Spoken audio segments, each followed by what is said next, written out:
Thesis 2. That is not the worm.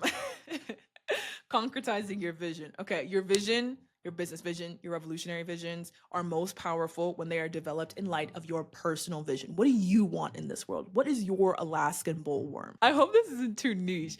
Me and my sister have been doing this to one another for the last few months. The situation was we both run podcasts, so we were talking about podcast marketing and thinking about our actual goals, beyond stability and surviving in the economic system that we have, and how much it disappoints us when someone that has a really, really excellent podcast decides to settle for the schlup and schlump of just sponsorship after sponsorship after sponsorship. What was once pleasant storytelling and a refreshing organization of information becomes gritty and grueling to listen to. And the gag is, oftentimes the podcaster then begins to talk about the burnout and the sadness that they feel being caught in the rat race of advertisements with the side of media production. And my sister said very casually, "Girl, that's not the worm." I was like, "What?" Because that did not immediately make sense to me. And she was like, "That's not the worm. That's not the worm. That's his tongue." Lydia, God bless you. First of all, you should check out her podcast. It's called Her Music Academia, and she makes music theory sound really fun. And also organizational skills and execution, because people constantly ask her, "How are you a PhD student, but also a performing opera singer?" And she's like, "Let me tell you." Secondly, that's sincerely one of the funniest things she's ever said. We say to each other all the time whenever we're thinking too small. We're like, "Girl, that's not the worm. Girl, that is not the worm. Girl, that's not the worm. That's his tongue."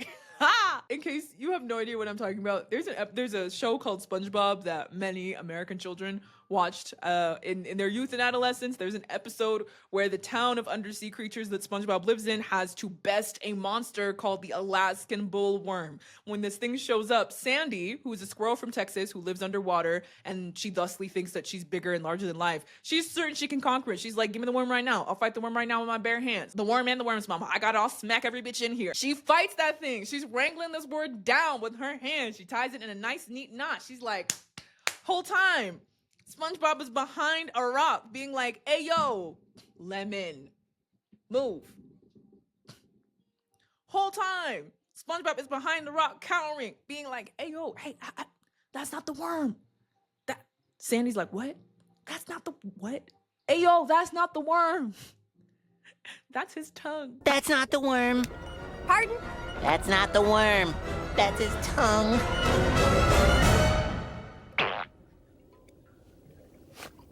Oh.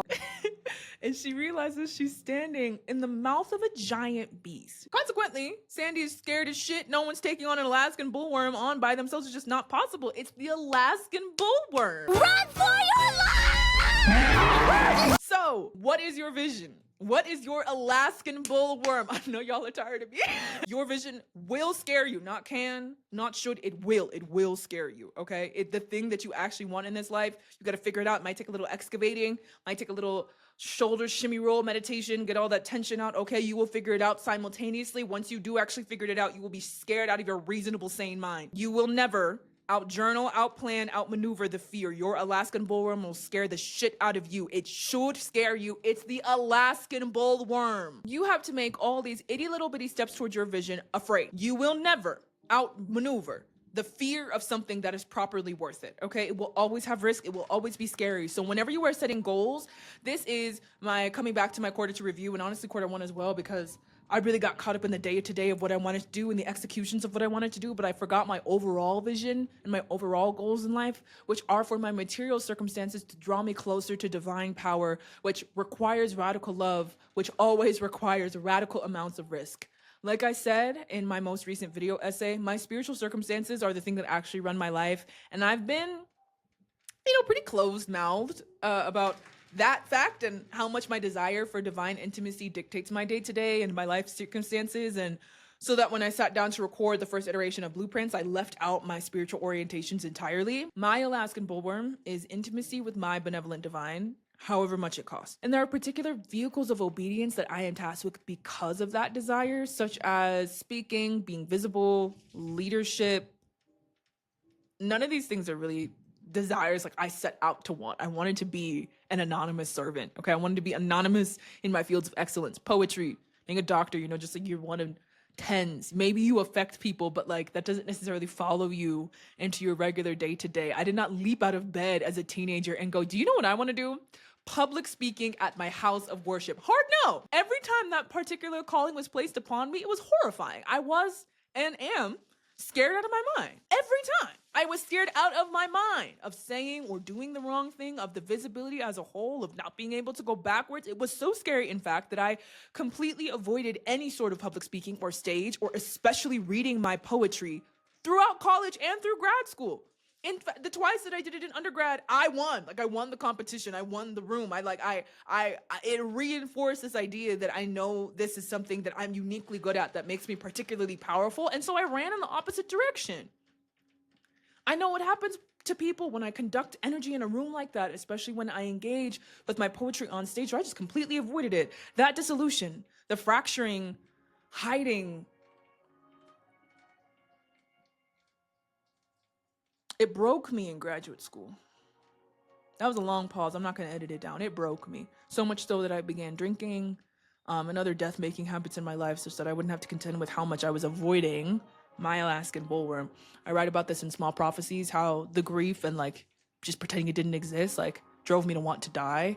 That's a part of the grief. I was busy fucking around with grades and money goals and like that was not the worm. That was just not the worm. Now I am here years later, fully wrestling with my Alaskan bullworms, getting my ass kicked, by the way, getting ready for a book tour that's gonna flip my life inside out. It's fine, it's fine, it's fine, it's fine, it's totally fine. My point is, you will never outjournal, outplay, outdrink, outmaneuver. You will never outsmart the fear related to your Alaskan bullworm, because it's the Alaskan bullworm. If you have a vision, march towards that vision in all these little itty bitty steps. As my mother said, how do you eat an elephant?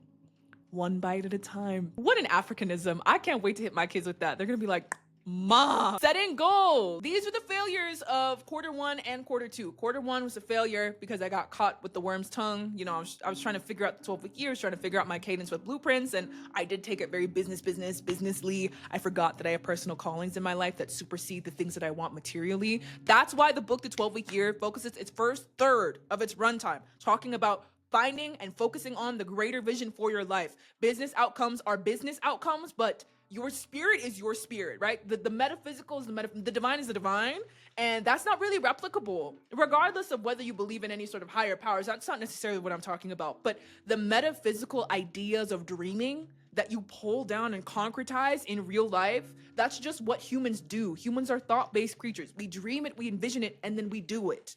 And that process is always going to be scary because you're literally pulling something from nothing. I got lost in worm wrestling because that's what I thought business meant, focusing on the day-to-day rather than the vision for your life overall. Even when the book expressly says not to do that, okay, well, you know, I didn't take it seriously, charge it to the tax of learning. I'm listening now. Quarter two, I didn't set goals, quite frankly. I walked into quarter two exhausted to the hilt because my mother had a multitude of significant hospital stays. I'm on deck when that side of stuff happens. My mister is her primary caretaker, and he's always stretched when things get really intense like that. So I entered into quarter two in a climate of emergency. And because of that, I allowed myself to fall into this position of just like reacting to every day. I didn't set goals, and I certainly did not concretize a vision. I got really caught up in the reactions of the day-to-day. I got cystic stress acne that scarred my face. I lost weight. I wasn't taking care of myself. I didn't even have the desire to.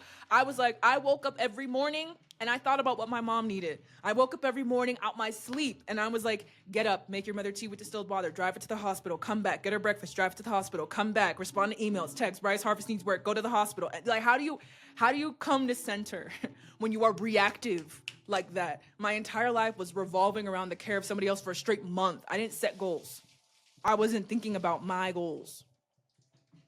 While that's understandable, that is not the worm. My mother's health is ultimately and thankfully not actually in my hands. It's above me.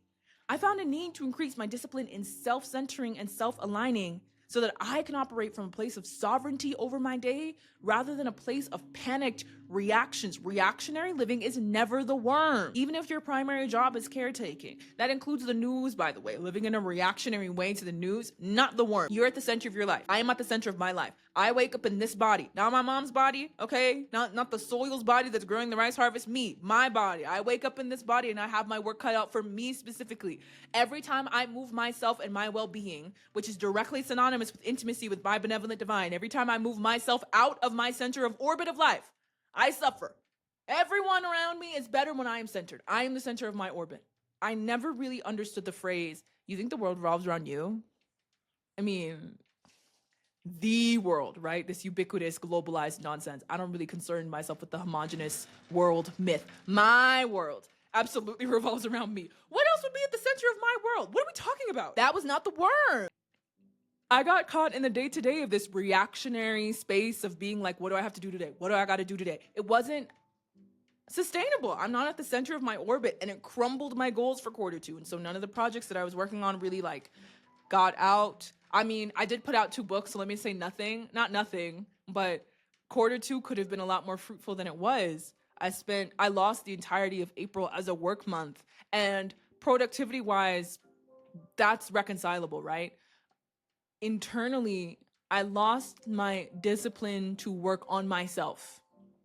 And that is time that can't be replaced, right? You can catch up on projects, but you can't catch up on sleep. Your body just loses it. It's just a deficit. It's just damage. So I had no idea how to draw myself back to center. In comes a forced moment of reorientation from my divine. I ended up getting stranded.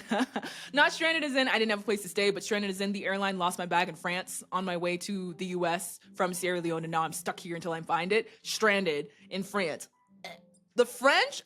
Once I was done caretaking my mom, I had to run back to Sierra Leone to take care of rice harvest things. It's also a lot of caretaking work. It's a lot of people that need a lot of things from me. So I was in this reactionary space of like, go, do the thing, figure it out, solve the problem, right? Library acquisition also happened that quarter. I was just like, fuck me. I'm never doing myself like that ever again. I want to choose my life.